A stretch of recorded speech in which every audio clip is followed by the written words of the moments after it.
gaskiya nayi da na sanin ka domin ka jefa rayuwata a cikin masifa da hadari ban san ranar fita daga cikin wannan bala'in da ka jefa ni ba. Ni ne ma na jefa ka a masifa. Haram Turin da fitanar da na shiga akan aikin ku nan wani dan gajeren bakule na kada shi ya bacci na jefa shi kiyama yau ba a dade ba barin tsin da ban shiga ba na fasa gidan yan sanda na fito da kai da an kama ni ka san menene hukunci na kada ni zasi. Amma da kaga na tseratar da rayuwarka kaji ka shaki iskar yanci shi yasa kake ga wannan kalaman? Haba Ojo, ka tsirar da rayuwata ko ka jefa rayuwata a cikin masifa da hadari, ka sa ni gudun da babu tsira tamkar makawan doki. Wannan sunan shi dan bida da shi nake kisa tana baya. Idan ka sake ci gaba da gayan maganganun nan ka tamba sai na datse ma jijiyoyin jini ba. Kuma in gaya ma wani abu ba da ban sa'ai ma bane ya haɗa ni da ni aikin nan da kuko. Na rantse da Allah da tana na sassare muku gabobi. Na rantse da Allah sa'ai ma in yaji abin da ka aikata wallahi tallahi ba zai goyi da bayan ka ba. Kuma wallahi tallahi wannan abu. Shut up your mouth if you talk to me again I'm gonna break every single bone of your body into pieces. Na rantse sai na faffasa ma kokan kanka. Ware!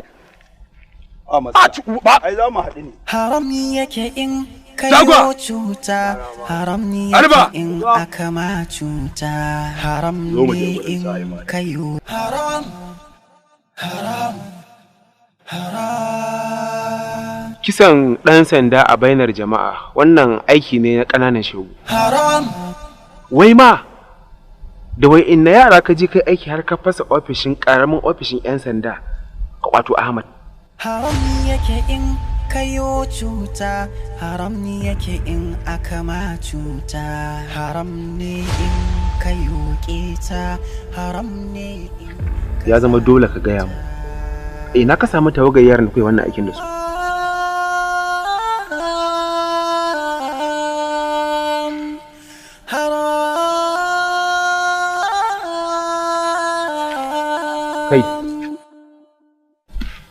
Kai ni ba ma wannan ba. Asan za ka iya kare kanka. Ka ce takura kai. Shi kuma mai babur mai kafa uku laifin me ya maka? Me abin mamaki? Dukkanin zirga-zirgar da kuke yi a tafin hannuna kuke. An fara da kwashe wa uwa 'yan matsabbai. Sannan aka kai matsayin da za a rike bindiga a tara hanya a kwaci kuɗi. Saboda rage zirga-zirgar mutane yasa yanzu aka koma garkuwa da su. To kuma saboda tsabar dakikanci irin naka sai ka zo kuma ka fara zaro karɓar abin hannun mutane? Haram. Gaskiya ka tabbata da tun da ka fara maimaita aji. Sa'ima mun tabbata da kikai. Koma! Ya dai?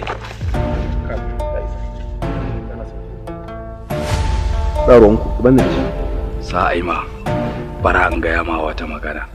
Idan ka ga ɗalibi ya zama da kiki a gurin malamin sai koya. Abin da na to maka da shi wanda na koya a gurinka ya fi nawa yawa. Tun lokacin da kuka ga ɗalibin nan ya zama wannan dakikin da ka kira to lalle malamin sa sai dai a kira shi da jaki. Gaskiya ka burge. Na burge ka. Dama ina burge ka. Kuma zan ci gaba da burge ka amma daga yau ba zan ƙara burge ka ba. Dalili ko shine jagwa. Alba. Oga. Na daina maka aiki.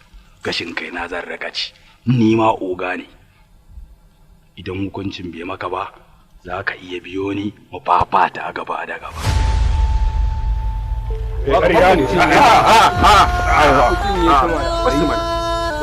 Kula.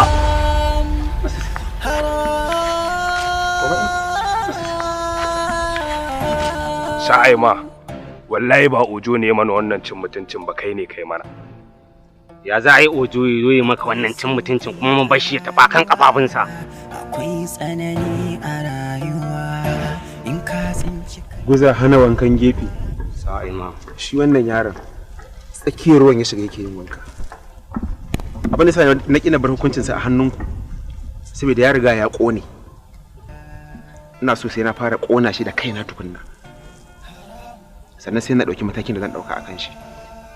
Yanzu ko cewa ne ya je kashe kansa ba zai aiwatar a cikin ƙaramin lokaci ba sai ya ɗauki dogon lokaci amma ku banni da shi na ɗauki ƙwaƙƙwaran mataki a kansa. Ba na fatar Allah ya ɗauki raina bai nuna min wannan rana ba. Haram, haram, haram, haram, haram, haram.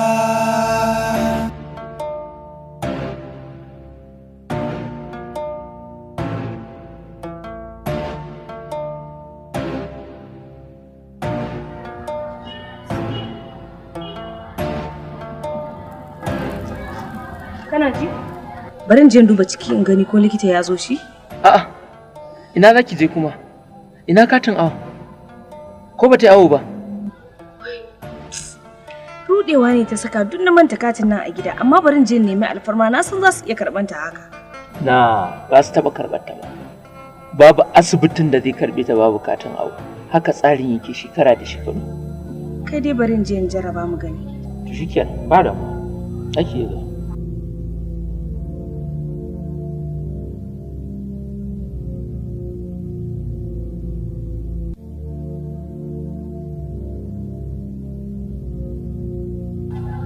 Amma idan na fahimci ka kana nufin kenan ya raba gari da kai kenan? Hukuncin da nake shirin yi masa ne wa kansa.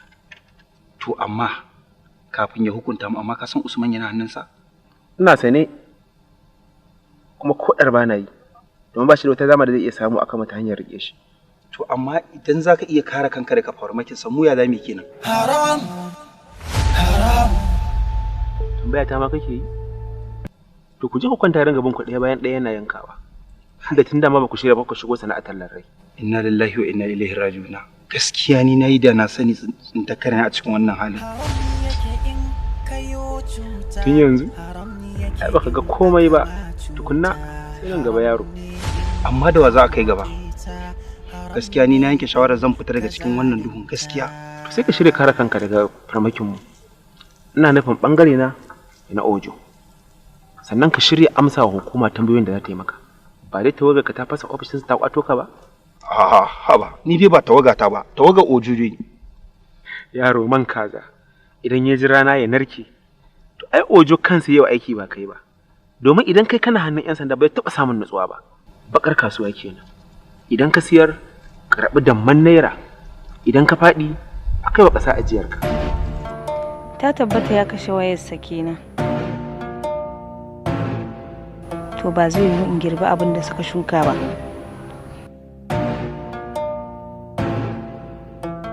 Wallahi ko a kofar gidansu ne sai na je na ajiye gawar sunna.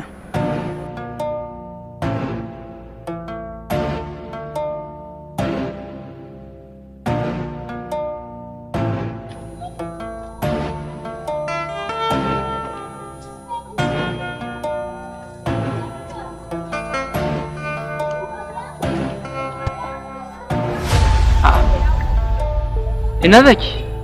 Ke da zaki je ki tawo da masu karɓar haihuwa kuma sai in ganki ana? Kai mun uzuri dan Allah. Ni ban ma san inda nake tinkara ba, da hankali na ba a kwance yake ba wallahi. Ayya, kwantar da hankalinki. Mu je nuna maki wurin.